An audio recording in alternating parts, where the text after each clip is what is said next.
All right, in this section, we're going to talk about some timing issues with fiscal policy and something called time lags. So a question for you to ask yourself is the conduct of fiscal policy as precise as it appears? The answer is no. There's this difficulty in conducting fiscal policy because there are a variety of these things called time lags that affect the how long it takes for the effect of fiscal policy to sort of make its way into the economy and have real effects. So one of those time lags, or the first of those really, is called the recognition time lag. It's the time that it takes for the government to gather information and realize that they need to do something. Okay, so it takes time for economic data to be gathered and analyzed. And this is the data, the information the government uses in deciding what to do. And so, in other words, it takes time for the government to recognize that there's a problem that needs to be dealt with. So this is the recognition time lag. It's the first time lag. The next time lag is called the action time lag. So once the government realizes and recognizes that something needs to be done, it then takes time for the government to decide what to do and vote on it and go through the whole political process of making a decision at the government level, right? So it's basically the amount of time that's between recognizing it and putting the action into effect. Now, this lag can be particularly long because most of these issues require congressional approval. So Congress has to get together, approve it, which involves both the House and the Senate, and then the president has to sign off on the bill. Okay, so this can take a particularly long amount of time, especially if there is bipartisan disagreement on the issue. Now, once Congress and the president have decided what to do and they put it into action, there's yet another time lag called the effect time lag. So it may be that they put it into law today, but it's still going to take some time for the law and the measures, the actions, to sort of make its way into the economy and start having an effect, right? So thus the effect time lag. Okay, so these are the three timing issues involved with fiscal policy. So basically, what we're seeing is that these time lags can be long, right?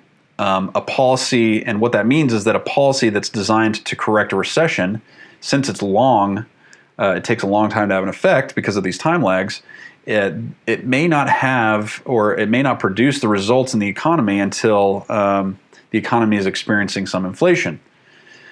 And additionally, these lags can be variable in length. Sometimes they may be short time lags, sometimes they may be long. They vary in their length. And so they can last 1 to 3 years, and the timing of the desired effect cannot be accurately predicted because of these huge variations in these time lag effects. And so because the fiscal policy time lags tend to be variable, policymakers have a really difficult time sort of fine-tuning the economy, right? Because of these lags. All right, sort of related to the time lag issue are these things called multipliers. So there's the impact fiscal multiplier and there's the cumulative fiscal multiplier. What is the impact fiscal multiplier? It's the actual immediate multiplier effect of fiscal policy action after taking into consideration direct fiscal offsets and other short-term crowding out of private spending. So after we sort of account for the offset issues we saw in the last section, what are the actual effects after we take those into account? That's called the impact fiscal multiplier. So that's sort of the immediate term impact of a fiscal policy decision. But then there's also the cumulative fiscal policy multiplier. And this is basically the sort of the long run or the long-term effect of fiscal policy. It's the multiplier effect of a fiscal policy action that applies to a longer run period after all of the influences on the equilibrium real GDP have been taken into account. Okay, so we have the impact, right, which you can kind of think as the immediate effect of the impact of the fiscal policy, and then the cumulative, which is sort of the effect of the ripple. What are the ripple effects of the fiscal policy? All right, let's take a break to think about a behavioral example. Bounded rationality and variations in the effects of fiscal policy on real GDP. So this economist, Richard Schwinn, found that during a time of high variability in fiscal policy, a time where there's a lot of changes going on in fiscal policy, people with bounded rationality struggle to decide how to vary their real consumption spending in response to changes in real disposable income. And so what this means is that the government spending multiplier is slightly larger than 1. So we haven't talked about the multiplier yet. In fact, we talk about it in a chapter that we're not going to cover in this course, but I can kind of give you the basic idea.